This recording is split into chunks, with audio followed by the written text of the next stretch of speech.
Hello and welcome to another edition of Trends with LJE, where we'll bring you analysis, insights, and spirited discussions on some of the top socio-political stories shaping Nigeria today. I am Chidi Iluameke. Now I know that you're thinking, wait a minute, where is Memuna? Well, our ever-dynamic host is away on assignment today. And while those are certainly big shoes to fill, I, Chidi Iluameke, will be holding in down in her stead. I can already hear the panelists thinking, let's see if Chidi can keep up with us today. Well, don't worry, I came prepared. And I hope you indulge me with the same energy and brilliance you always bring when Memuna's on the seat. Joining me on today's panel are seasoned voices whose expertise will help us unpack the layers behind the headlines. We have in our studio today the president of LJE, Barrister Meme Samuel. We also have development strategist Shedra Koka and lecturer media expert Dr. Uchehara Ikedichukwu Chris. Gentlemen, you're welcome to the show. Thank you. Let's get into our first topic today. INEC promises Electoral Act amendment before 2027. The chairman of the Independent National Electoral Commission, Professor Mahmood Yakubu, has assured Nigerians that amendments to the Electoral Act will be finalized before the 2027 general elections. According to Yakubu, 8 of 142 recommendations require legislative review.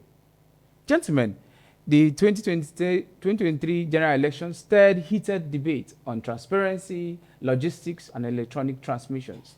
With INEC now promising these changes, do you believe this commitment will translate into action?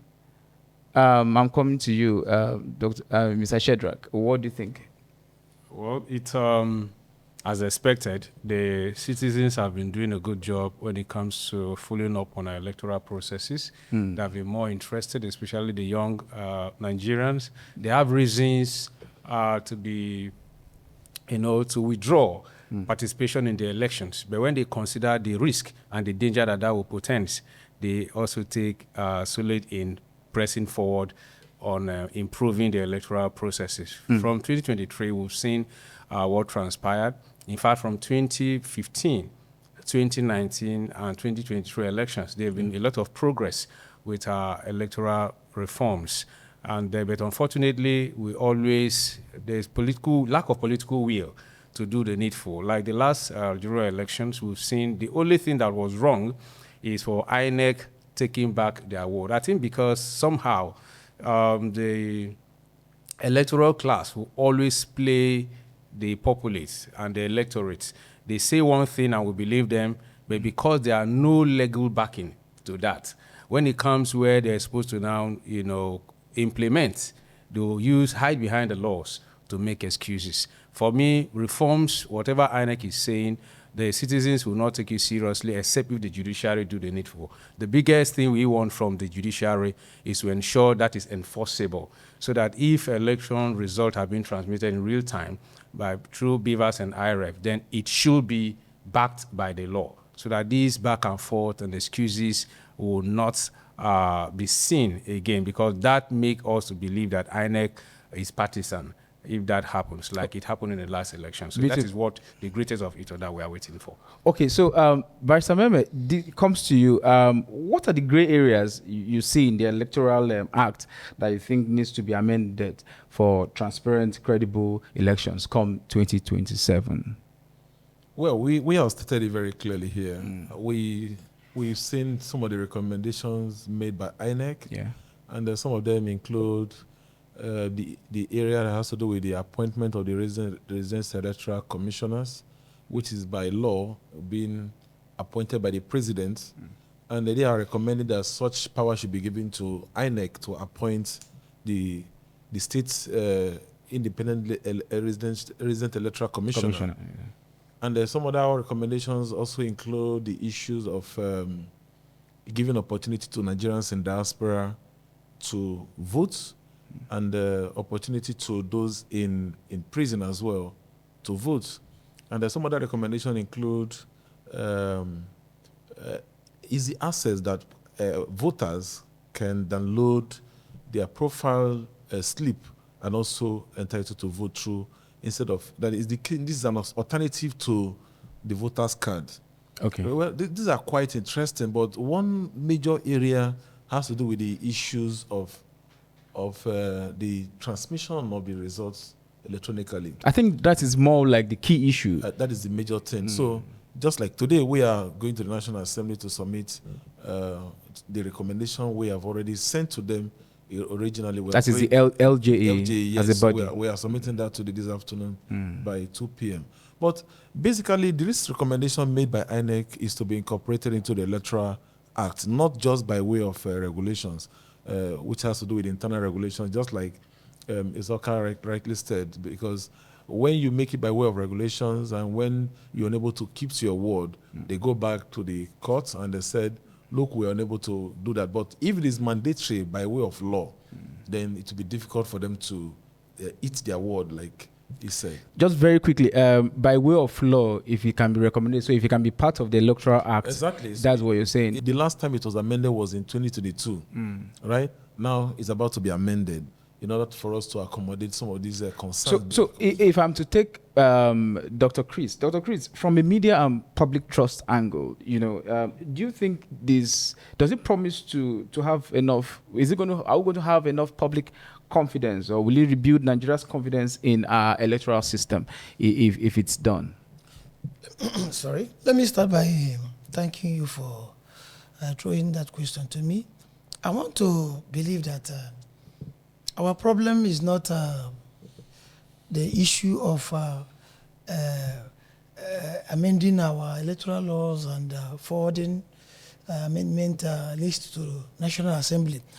Our problem has been the implementation aspect of it. Coming to the media aspect of it, you and I, we can stand to say that enough publicity was not given to this move by INEC. This is an amendment, electoral reform meant for the people. Yes. I can't see the presence of the people in it. Was there a town hall meeting? Was there enough orientation? What is the place of the people? There is no media presence in what they are doing. All we saw yesterday or day before yesterday was, these are the list, about 142 of it, INEC is forwarding to a National Assembly to. In fact, our problem is not making new laws or making amendments. It is implementation. Will INEC do the needful? Okay, so that is if INEC can do the needful and implement what has been agreed upon by the people and of course in the act. So that leads us to our next story. The chairman of the APC, All Progressive Congress, in Ifon Ward 5, Ose local government area of Ondo State, Mr. Nelson Adepoyigi, has been abducted by gunmen suspected to be kidnappers on Monday evening, May 12, at the entrance of his farm along the Ifon Owo Road. Gentlemen, you see, the spate of insecurity in Nigeria is on the increase, and it sounds like a cliche each time Nigerians are abducted. Barrister, from the legal point of view, can you help us? What is the way out of the wood? Because it seems that security is defeating us in Nigeria as the day go by. Well, I don't think there is a legal point from this angle of kidnapping. This is, but I saw the excitement in you when you were reading. Is it because it happens to because the people are supposed to take decisions?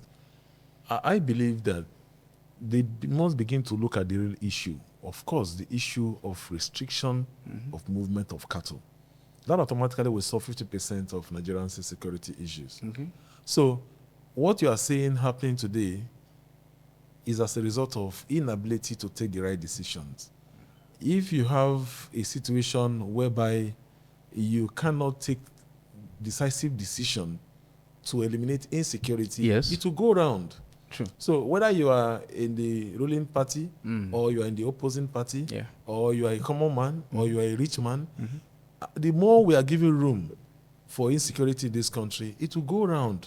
So in the long run, even those who are protecting themselves with armed policemen, they may not be able to protect themselves anymore. So we must begin to look deep down the root causes of this insecurity in this country. Yes. So coming from that angle, I'll come to you, Shadrach. Does this seem to you that our armed forces are being overwhelmed or underfunded? Or do you think it's a matter of incompetence on the part of the Tinubu's administration that we keep hearing this insecurity in our nation today? Well, it's neither of those factors. Our armed forces are very competent. They are funded. For the last decade, the military have enjoyed increased budgetary allocations. Okay. They make proposals, and they've been attended to. We've given security budget priority as much as I know. And but the motivation and the political will has always been the issue. And I know every day things keep happening to justify the operation Free the Bush, which is what the LJE is promoting. Yes. I wanting to partner the federal government in a few months' time to have a national security to tackle these issues. Whether the government now, as it stands today, will have the political will to come all out to free our bushes and our forests is another thing altogether. I belong to one of the high-profile WhatsApp group where a general, a senator's son was killed. I woke up that morning, I was very sad, trying to find words to console him. But when I opened that platform, what I saw shocked me. What happened? What happened was that people, 80% of the comments that came in were mocking the senator on that platform. A man just lost his first son, but what is the irony of it all? They started posting videos 4 years ago when he was standing by the government that security, Boko Haram have been defeated, there is no insecurity in the country because it was his party's administration.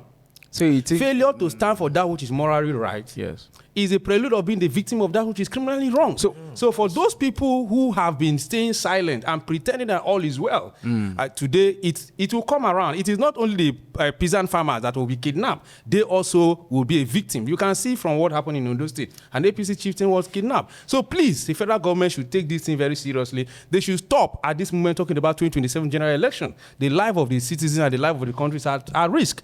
President Tinubu must give marching order, not political marching order, real marching order to the security chief. 90 days to flush out all criminal elements from our forest. And of course, the LJE have provided proposal, like I said, on Operation Free the Bush. And we will send in those proposals. If they want to take it seriously, partner with defense headquarters to make our forest free from hoodlums, kidnappers, insurgents, and what have you. Waiting on the president, in what way do you think we can survive it? Talking about Dr. Chris, how can we survive Nigerians? Just a second.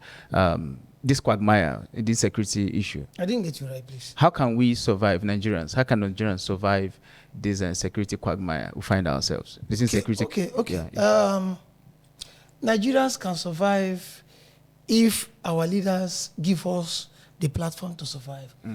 And that is by allowing the people to protect themselves in the area of protect their farms. Self-defense. Protect their farms, protect their environment, protect all they do.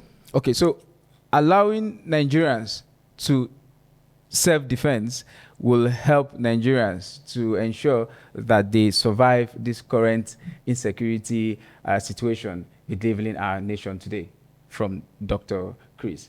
So we'll now go on a quick break, and when we come back, we continue on other important matters affecting our nation today. Ready for change? Join LJE Nigeria, an innovative organization driven by change, growth, and economic advancement. For membership details and registration, visit our website ljenigeria.org or follow us on all social media platforms.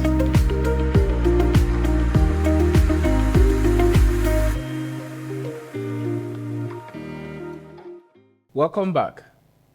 Nigeria posts fastest GDP growth in a decade. The World Bank reports that Nigeria's GDP grew by 3.4% in 2024, the fastest since 2014, aside the pandemic rebound, crediting tech, finance, and oil sectors. However, it also warned that inflation remains high and sticky, with a forecast of 22.1% for 2025. So on this, Barrister Meme, how do you consider plausible? Do you consider plausible enough, bearing in mind the unemployment increase in our country? What do you think about the report? Well, these are reports, and some of these reports reflect the reality of Nigeria's situation. It will continue to get worse, except and until the government begin to make the right policy. And what do I mean by the right policy? Exactly. We're talking about agriculture improvement, we're talking about health, we're talking about employment, and we're talking about production, we're talking about robust economy.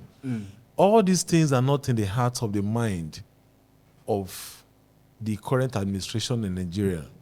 What they are talking about now is election. They are talking from the first year when they were elected, they started talking about election. They are doing everything possible to get everyone into the APC. So that should not be their priority. That is their sole agenda. That is what they are doing. If you look at what is going on in this country, nobody is talking about anything. You go to the National Assembly, the conversation you hear among the senators and House of Rep members is about the political parties and the elections. Nobody is talking about the real issues. Farmers are being chased away in their farmlands. Nobody is talking about that. Nobody is talking about the justice for the farmers. People living in the rural areas are running from rural areas coming to the urban areas. Crimes are on the rise. So there appears to be no solution in the mind of these guys. So how do you expect robust economy? 2025 will be worse. And if you look at it again, these guys because there is no idea to run the country, what they're not doing is what they are thinking is how to increase the taxes, make tax laws. They want to widen tax. They want to widen the scope, get more from the people, yes, take more, and squander the money. Exactly. So, Shadrach, I'll come to you. With all these impressive growth statistics, and then you hear the government, they boast about these statistics. What do you think is the way forward, particularly when you see that Nigerians feel more poorer by the day and the stats are there? Well, before I talk about the way forward, I think when I read that report, only one thing came to my mind. I just painted an analogy. You had a child who is not doing well, maybe in SS1, A and B where the high flyers are, and then C and D where the average students. Okay. So if that child out of 40 people in the class have been taking 25, and the father had to withdraw that child to where the average students are, and the child takes 15, will you celebrate that as an improvement? No. So the World Bank posted, just within a decade, and I quickly ran a test, and I checked within that decade. So we had in 2015 about 3.57. And in 2016, where Buhari first presented his budget, it ran into minus 1.67. So if you look at it, we're fluctuating between 0.85% and other. So if we are posting 3.5, where we started, where we were in 2014, there's no progress. So what are we celebrating?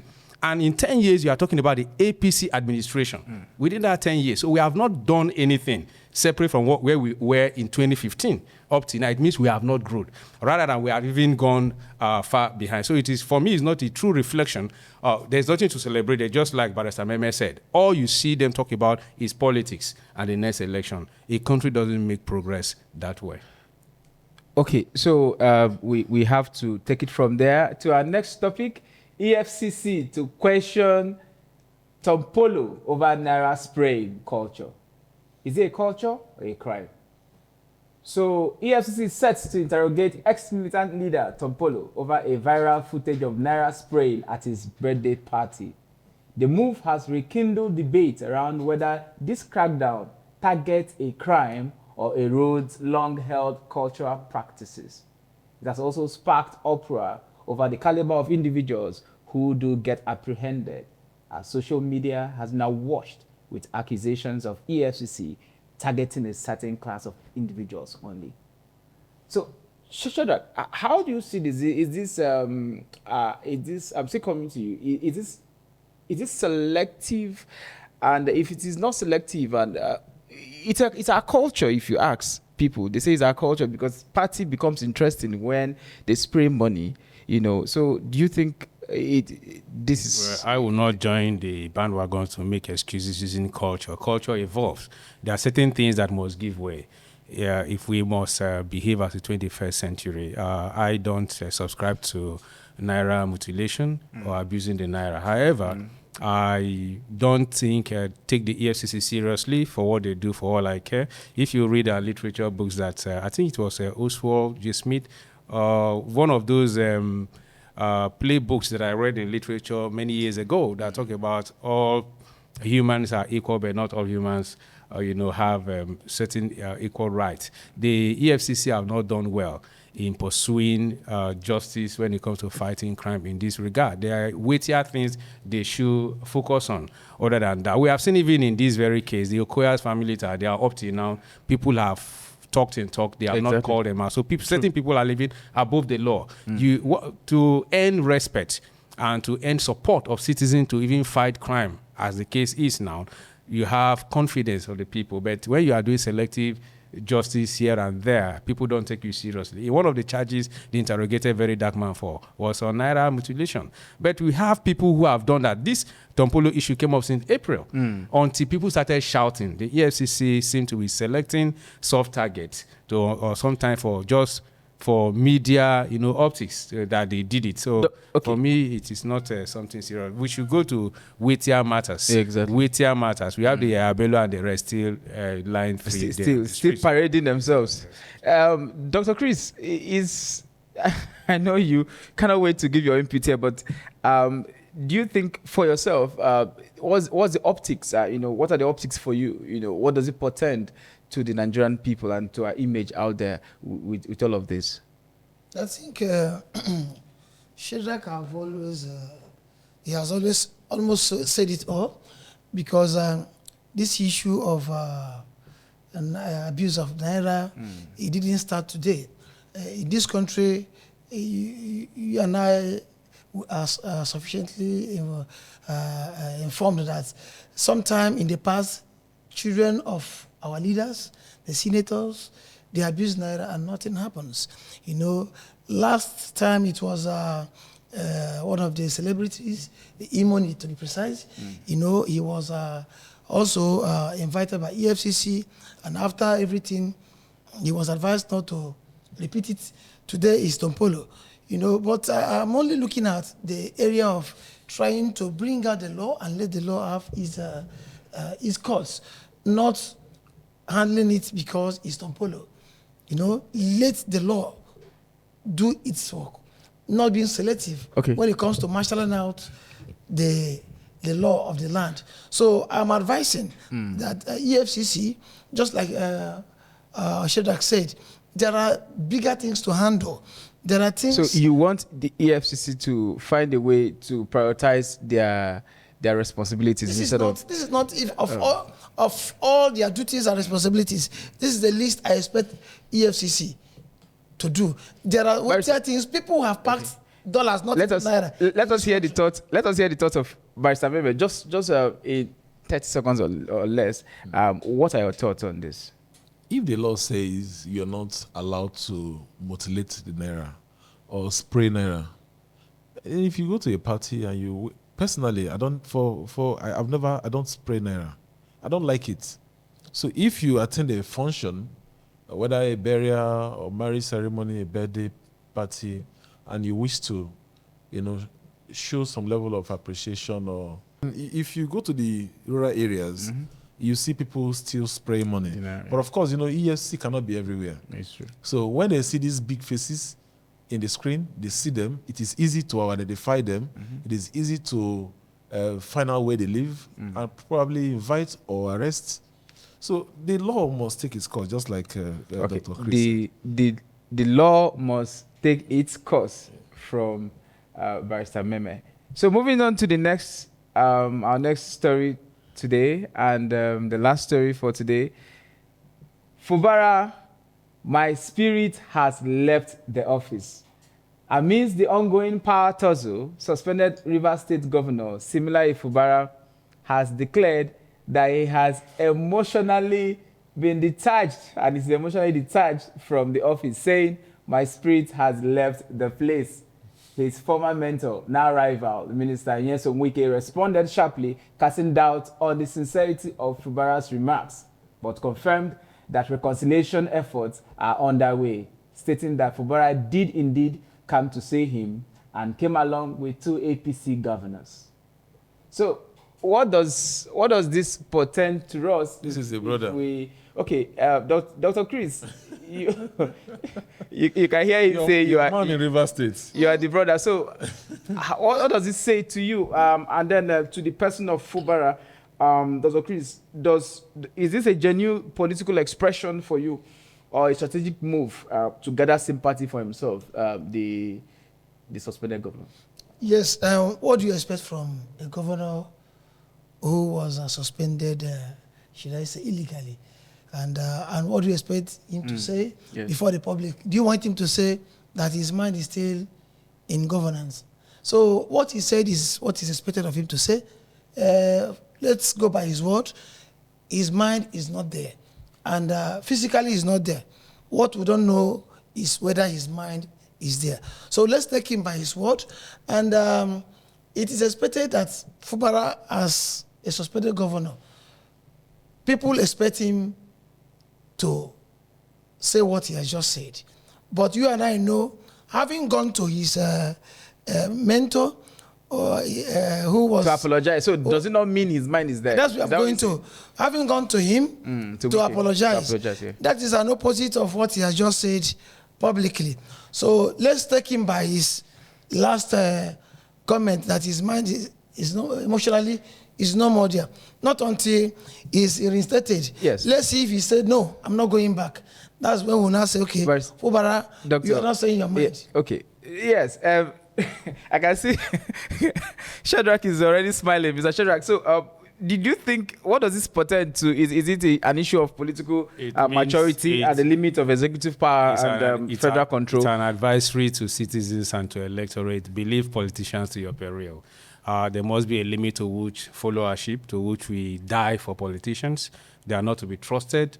Especially politicians of today are not to be trusted. All politicians, all of them? Most politicians are not to be trusted. Okay. 98% are not to be trusted. They are not reliable. They are not people that you should die for. So citizens must draw a line and use the law as a benchmark for following these our leaders. Because ab initio, from the beginning, I said it here, the game of emotions and sentiments will not work. It didn't work for me. The fact that I did not stand with Wike, I also did not share the sentiment and emotion blackmail that Fubara was using.